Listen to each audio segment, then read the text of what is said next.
DVC द्वारा पानी छोड़े जाने के कारण पूर्व बर्दवान एवं बांकुड़ा जिले में आए बाढ़ से प्रभावित इलाकों को देखने एवं पूर्ण जानकारी लेने मुख्यमंत्री ममता बनर्जी सोमवार को बर्दवान एवं बांकुड़ा जिले के दौरे पर पहुंची। इस दौरान उन्होंने बर्दवान में जिला के वरीय अधिकारियों के साथ बैठक कर राहत व पुनर्वास कार्य की समीक्षा की। আমরা বন্যা নিয়ে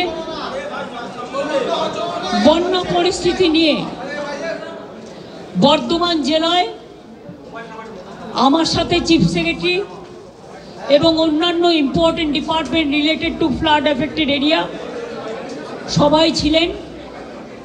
ডিএমএসপি থেকে শুরু করে এই জেলা এবং পশ্চিম বর্ধমান জেলার আমার সাথে অরূপ বিশ্বাস, স্বপন দেবনাথ, রবি চ্যাটার্জি, সিদ্দিকুল্লাহ, আমার সাথে প্রদীপ দা, সিএস চিফ সেক্রেটারি, আমার সাথে ডিএম রাধিকা, আমনদীপ আমাদের এসপি সহ আরও সব অফিসারদের নিয়ে এবং সমস্ত বিডিও ভার্চুয়ালে বিডিওরা ছিলেন, লাইন ডিপার্টমেন্টের হেডরা ছিলেন এবং প্রায় 13-14 জন প্রিন্সিপাল সেক্রেটারি ছিলেন।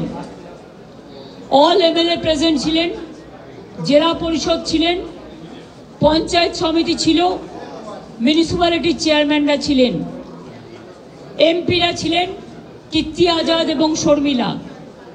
আমি আপনাদের যেটা বলবো, আমরা ডিটেলস আলোচনা করেছি।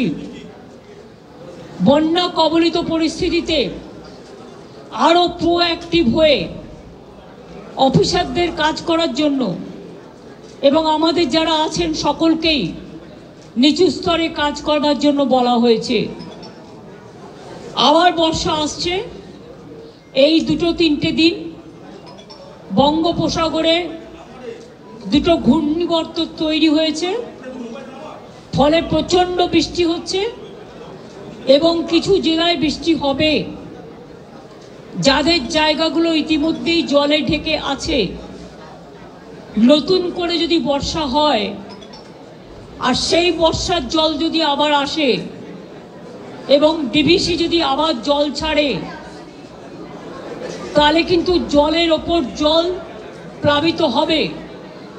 সেক্ষেত্রে দয়া করে যারা দেখতে পাচ্ছেন জলের সম্ভাবনা আছেন, তাদের কাছে অনুরোধ করব, সেই সব জায়গায় দায়িত্ব দেওয়া হয়েছে বিডিওদের, ডিএম, এসডিও, আইসিদের, যে তারা দরকার হলে মানুষকে বুঝিয়ে সুঝিয়ে, আমি জানি ঘর ছেড়ে আসা খুব মুশকিল, কেউ তার নিজের বাসস্থান ছাড়তে চায় না, কিন্তু একটা মানুষের জীবন চলে গেলে জীবন ফিরে আসে না। বাসস্থান হয়তো ফিরে পাওয়া যায়, কিন্তু জলে ভেজা কর্দমাক্ত অবস্থায় অনেক কিছু তাদের নষ্টও হয়। এই অবস্থায় আমরা এমএলএদেরও বলেছি, আমরাও গুরুত্ব দিতে বলেছি। বন্যার জল চলে গেলে প্রথম কাজ হচ্ছে বর্ধমান, বাঁকুড়া, বীরভূম, হুগলি, হাওড়া, নদিয়া থেকে শুরু করে বাঁকুড়া, যতগুলো জায়গা আছে, উত্তর 24 পরগনা, দক্ষিণ 24 পরগনা, যে জেলাগুলো শস্য ভাণ্ডার, যাদের শস্য নষ্ট হয়েছে, যাদের জলে ধানের জমি প্লাবিত হয়েছে, তাদের জমিগুলোকে মেপে তারা যাতে শস্য বিমার টাকা পায়, চাষি ভাইদের, বোনেদের আমি চিন্তা করতে বারণ করব। কারণ আমরা বিনা পয়সায় শস্য বিমার টাকা প্রতি বছরই চাষিদের দিয়ে থাকি। বাংলার দুর্ভাগ্য, বাংলায় যতটা বন্যা হয় এবং আসামে, অন্য কোথাও সেটা হয় না।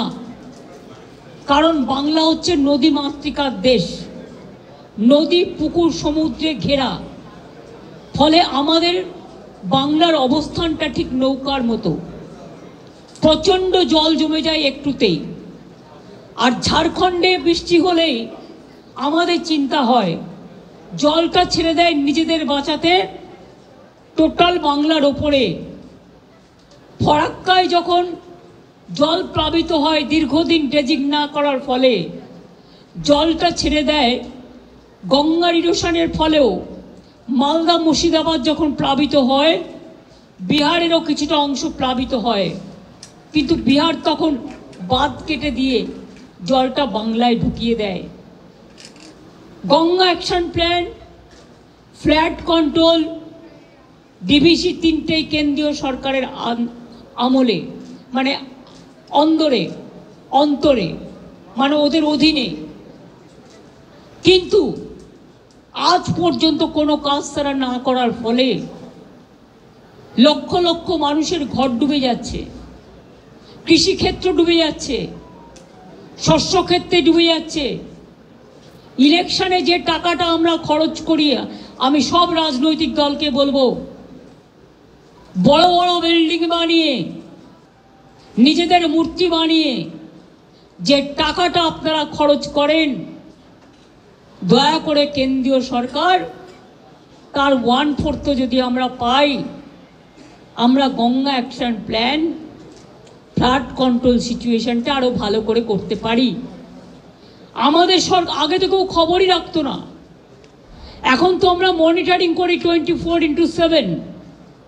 সব ছুটি বাতিল করা হয়েছে, কারণ একটাই, রাত জেগে সরকারি কর্মচারী হোক, পুলিশ হোক, আমাদের দলের স্বেচ্ছাসেবকরা হোক, তারা পাহারা দিচ্ছেন।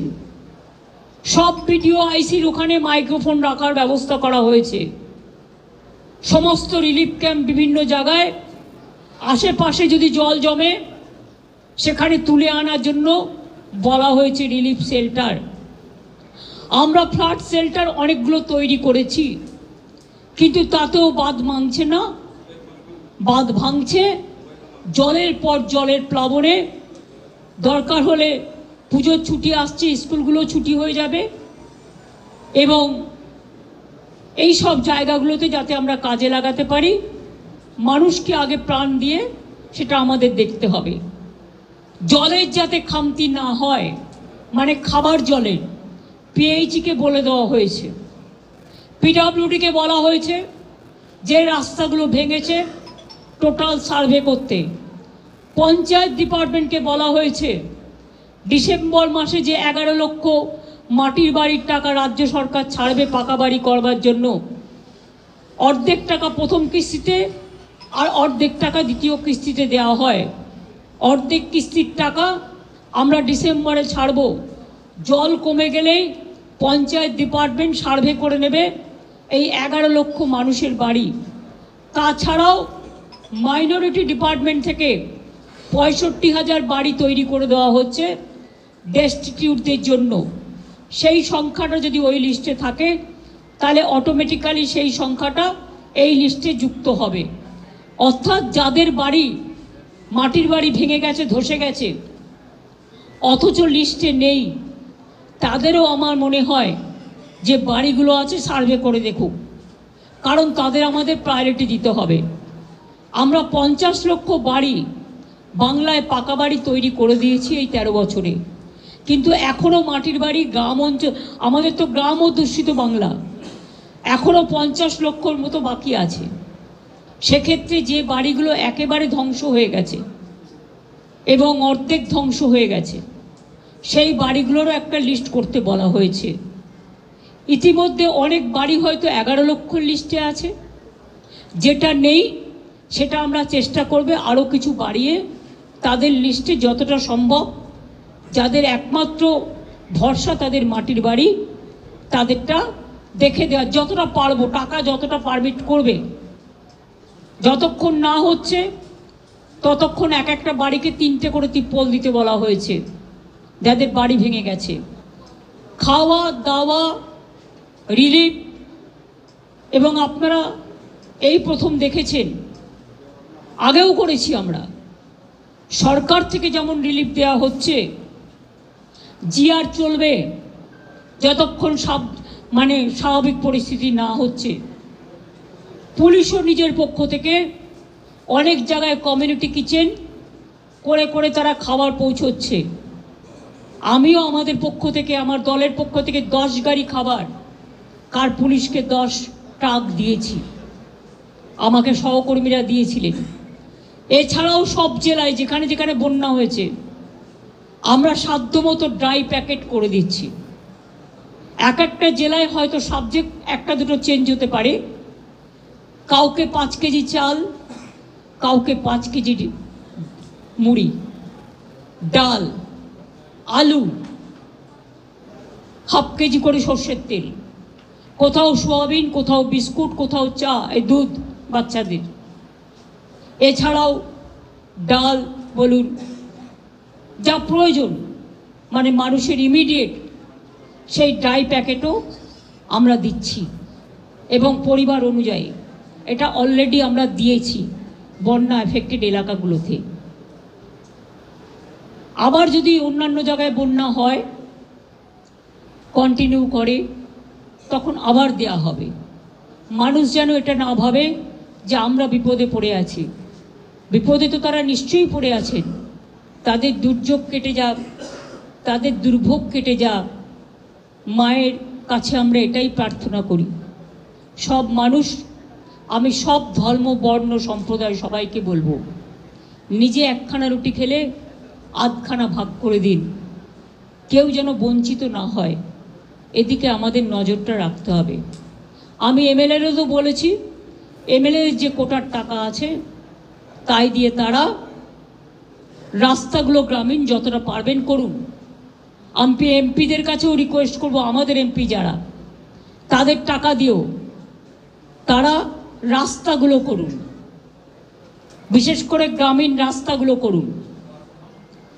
বাড়ির ব্যাপারটা একই লিস্টে যদি দুটো নাম থাকে, একজন পায় আর একজন না পায়, প্রবলেম হয়ে যায়। সেই জন্য ওটা আমরা একসাথে ডিসেম্বর মাসে করব, কারণ সার্ভে করতে আমাদের 1 মাস টাইম লাগবে। তার মধ্যে পুজো এবং ভোটার লিস্টের কাজ শুরু হয়ে গেছে, সেই জন্য সবটাই করতে হবে। আর আপনাদের প্রেসকে আমি বলবো অনেক ধন্যবাদ সহযোগিতা করবার জন্য। আপনাদেরও দায়বদ্ধতা আছে, দায়িত্ব আছে। এখন কেউ যাতে কোনো চক্রান্ত আর কুৎসা রটাতে না পারে লক্ষ্য রাখবেন। 5টা কাজ করতে গেলে একটা কাজে ভুল ভ্রান্তি কারো হতে পারে, সেটা নিয়ে ন্যারেটিভ না বানিয়ে আমি হাসপাতালগুলোতে সাপে কাটার ওষুধ বেশি করে রাখতে বলেছি, এমনকি সুস্বাস্থ্য কেন্দ্রগুলোতেও ইমিডিয়েট পাঠাতে বলেছি, ওটা হাতের সামনে পায়। 2 হচ্ছে ভাইরালের মেডিসিন, হেলথ সেক্রেটারি ছিল। 3 হচ্ছে সর্দি কাশির মেডিসিন। 4 হচ্ছে ফ্লাড হলে পরে ডায়রিয়া হয়, এই ওষুধগুলো রেডি রাখতে বলেছি। ধান কেনাকাটা যেটা হচ্ছে, কোনো রকম যেন গাফিলতি না হয়। যেখানে ধান এখনো পড়ে আছে, ধান কল মালিকদের সাথে কথা বলে দরকার হলে সেই ধানগুলো চাষির থেকে কিনে নেওয়া হোক। আর যে ধানগুলো নষ্ট হয়েছে, যে শস্যগুলো নষ্ট হয়েছে, আমরা তাকে অন্যভাবে কাজে লাগাবো। আপনারা জানেন আগে প্রতিবার সুন্দরবনে যে জল আসতো, লবণাক্ত জল, এবং দীঘায়, তাতে সব ধান নষ্ট হয়ে যেত। আমরা একটা স্বর্ণ ধান, প্রদীপদা তাই তো, আমরা একটা স্বর্ণ ধান টাইপের একটা তৈরি করেছি। ওই ধানগুলো নিয়েই আমরা কিন্তু নতুন ধান তৈরি করেছি রিসার্চ করে। কাজেই মনে রাখবেন, একটার বিকল্প একটা নষ্ট হয়ে গেলেও সেটাকে বিভিন্ন কাজে আমরা ব্যবহার করতে পারি, আমরা সারের কাজে ব্যবহার করতে পারি। আগে আপনারা দেখবেন বাংলায় পেঁয়াজ উৎপাদন হতো না, এখন বাঁকুড়া, মুর্শিদাবাদ, বীরভূম বিভিন্ন জেলায় হয়, কারণ এটা আমি আসার পরে তৈরি করেছি, আরও জেলায় হবে। এই যে মালদা, মুর্শিদাবাদ, নদিয়ায় বড় বড় ড্রাগন ফল, এগুলো সব কিন্তু আমরা তৈরি করেছি। অনেক জায়গায় স্ট্রবেরিও চাষিরা চাষ করছেন।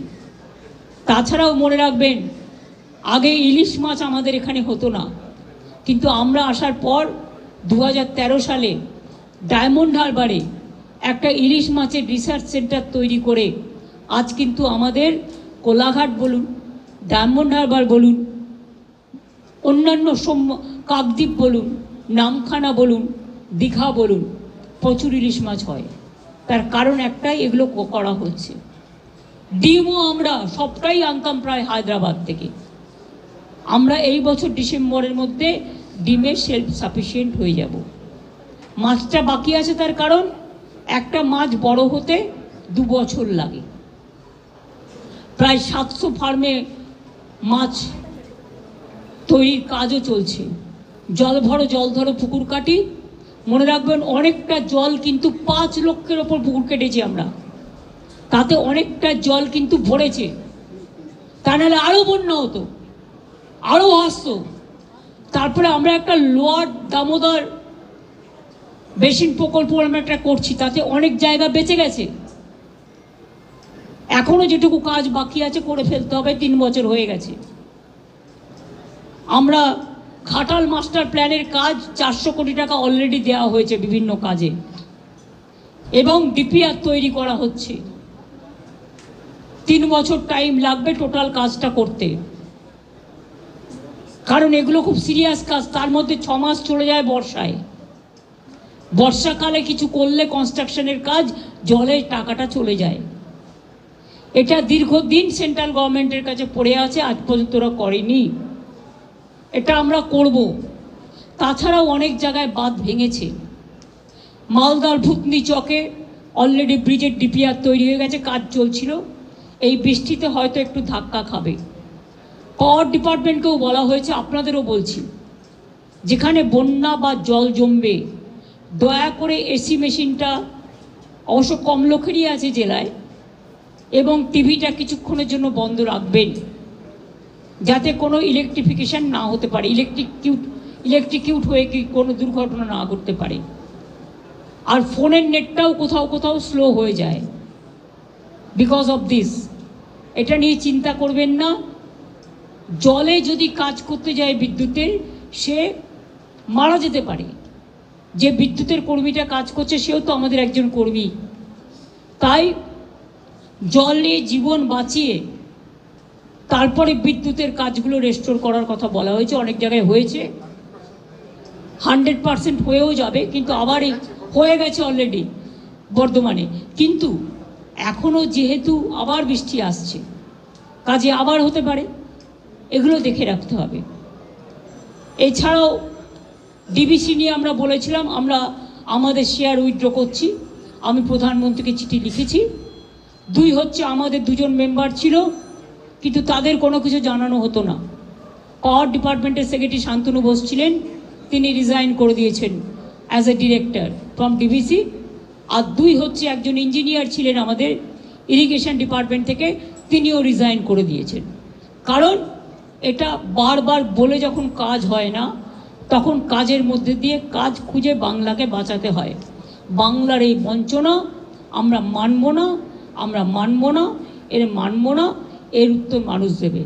আমি এটুকু বলে আপনাদের সকলকে অনেক ধন্যবাদ জানিয়ে, আমি যেহেতু বাঁকুড়ায় ইন্দা সন্ধ্যা বিভিন্ন জায়গায় জল উঠেছিল, অনেকটা নামতেও শুরু করে দিয়েছে, কিন্তু বটজোড়ায় একটা দ্বীপের মতো আছে যেখানে অনেকটা জল উঠেছিল, অনেক মানুষ আশ্রয় নিয়েছিলেন। আমি সেখানে যাব। তারপরে রাতে আমি দুর্গাপুরে আজকে থাকবো, প্রোগ্রাম নেই, ফিরে আস্তে আস্তেই রাত হয়ে যাবে। আমি কালকে বীরভূমে অ্যাডমিনিস্ট্রেটিভ রিভিউ মিটিং করব। তাহলে আমার বন্যাক্লিষ্ট সবগুলো জেলা কমপ্লিট হয়ে যাবে ভিজিট করা। আপনাদের অনেক ধন্যবাদ, অনেক নমস্কার। আগাম পুজোর সকলকে শুভেচ্ছা। মা সকলকে শান্তি দিক, স্বস্তি দিক, শক্তি দিক, ভক্তি দিক। সবাইকে মা ভালো রাখুক। দুর্যোগ কেটে যাক, দুর্ভোগ কেটে যাক, আসুক আশার আলো। ভালো থাকবে।